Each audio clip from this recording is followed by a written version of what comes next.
Hi guys, good morning. અત્યારે વાગી ગયા છે 8:15. આજે આપણે ઘરનું કામ બધું થોડુંક આજે લેટ ઉઠાણું હતું, એટલે થોડુંક આપણે મોડું થઈ ગયું અને એના હિસાબે આપણે રૂહીને મૂકવા જવાનું લેટ થવાના હિસાબે આપણે આજ છે ને બધું કામ પતાવીને પછી આપણે દુકાને પૂગી ગયા છે, આપણી શોપે પૂગી ગયા છે અને આપણી શોપેથી આજે આપણે બ્લોગ સ્ટાર્ટ કર્યો છે. શોપે પણ આપણે આજ મોડા પૂગ્યા હતા, એટલે આપણે ધૂપ દીવા કરીને સીધું જ આપણે મહારાણીને કહી દીધું કે તમે ઓર્ડર લેવાનું ચાલુ કરી દેજો, એટલે એ ઓર્ડર લે છે અને આપણે બ્લોગની સ્ટાર્ટિંગ કરી છે. તો ધૂપ દીવા થઈ ગયા છે માતાને અને આ અહીંયા ઓર્ડર લે છે. વિશાલભાઈનો ઓર્ડર ચાલુ છે અત્યારે.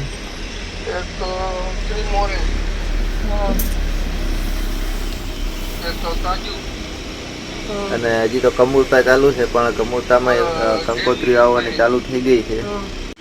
લગ્નની સિઝન નજીકમાં આવી રહી છે, જો કંકોત્રીનું વેચાણ ચાલુ થઈ ગઈ છે અત્યારેથી, કેમ કે હમણાં મકર સંક્રાંતિ ઉતરશે એટલે સીધું સ્ટાર્ટિંગમાંથી જ આપણે ફૂઈના છોકરાના લગ્ન છે, એટલે 15 તારીખેથી મહિનો ચાલુ થઈ જશે અને એ પછી સતત લગ્નગાળો ચાલુ રહેવાનો છે.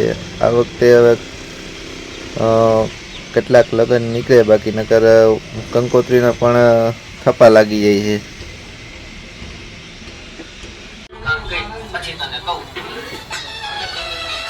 બજારમાં તાજા ચણા આવી ગયા છે.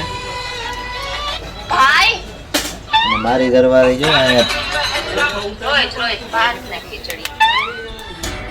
તાજી તુવેર દાળ બોલે છે,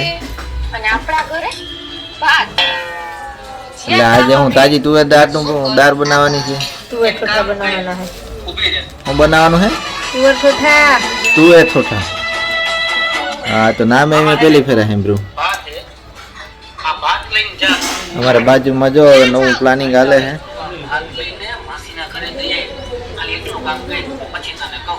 અહીંયા એગ્રો બને છે મોટો બધો.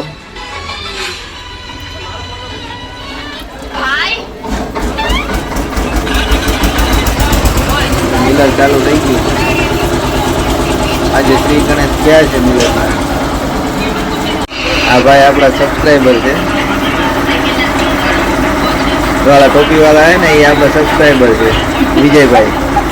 મિત્રો, તમારી આજુબાજુમાં ઘણી બધી જગ્યાએ ભરાઈ થતી હશે અને ઘણી બધી જગ્યાએ મજૂરો કામ કરતા હશે, પણ આવી રીતના જો તમે ક્યાંય પણ ભરાઈ ગઈ નહીં હોય, કેમ કે એનું હારવાનું જ માલ સામાન એટલો છેટો પડ્યો છે ને કે ત્યાંથી અહીંયા પુગાડવામાં કેટલા બધા માણસો લાગે છે. અને જો હું તમને બતાવું છું કે એ લોકો કેવી રીતના ભરાઈ કરે છે, આવું અઘરી ભરાઈ ખરેખર માણસો માટે આ બહુ અઘરી ભરાઈ કહેવાય. કેમ કે આ બધું છે ને સહેલું નથી. ક્યાંથી ક્યાં એને માલ લઈને આવવો પડે છે ને એ પછી એની ભરાઈ થાય છે.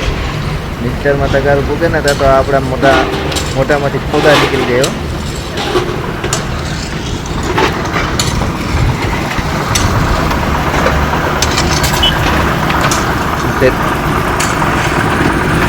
અહીંયા કપટીને રેતી પડી છે, ત્યાંથી લઈને આમ સાઈડ પટ્ટામાં આવવાનું.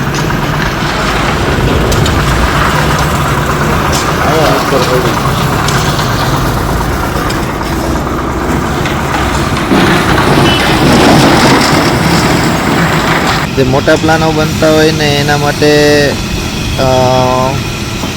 મોટા પૈસા લાગતા હોય છે, અને મોટા પૈસા લાગતા હોય એની સામે કામ પણ એવું જબરદસ્ત થતું હોય છે. જો આ બધી જગ્યાએ જે આપણે થતું ભરીએ છીએ ને એનાથી પણ વધારે આ ખાડા ભરવામાં આમાં ખર્ચો આવે છે.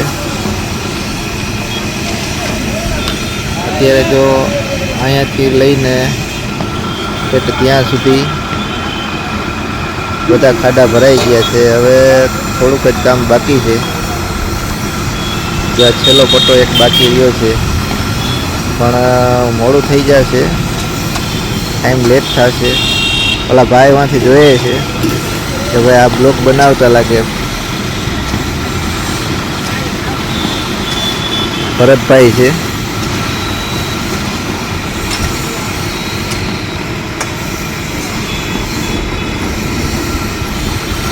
મિત્રો અહીંયા બને છે કેવુરભાઈ દુઆનો મોટો એગ્રો, જેનું સ્ટ્રક્ચર એવડું મોટું છે.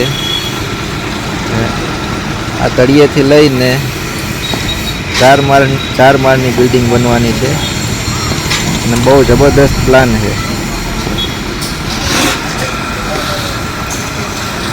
એના માટે જે અહીંયા જો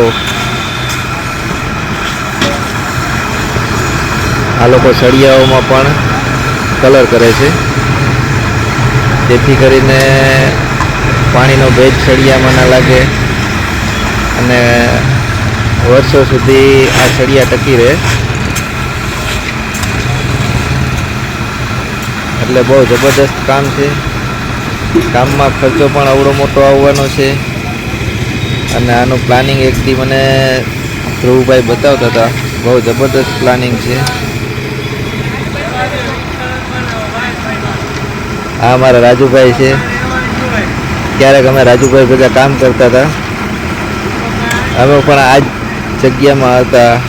અમે પણ આ જ કામ કરતા હતા.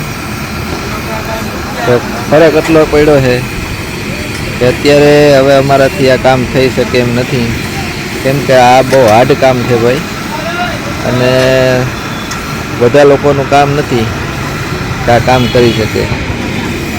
આ તો હજી ઠંડીની મોસમ છે, બાકી જો ઉનાળાની સિઝન હોય તો આમાં છે ને ભાઈ મોઢામાંથી પોદા નીકળી જાય. મિત્રો ઉત્તરાયણ નજીક આવી રહી છે.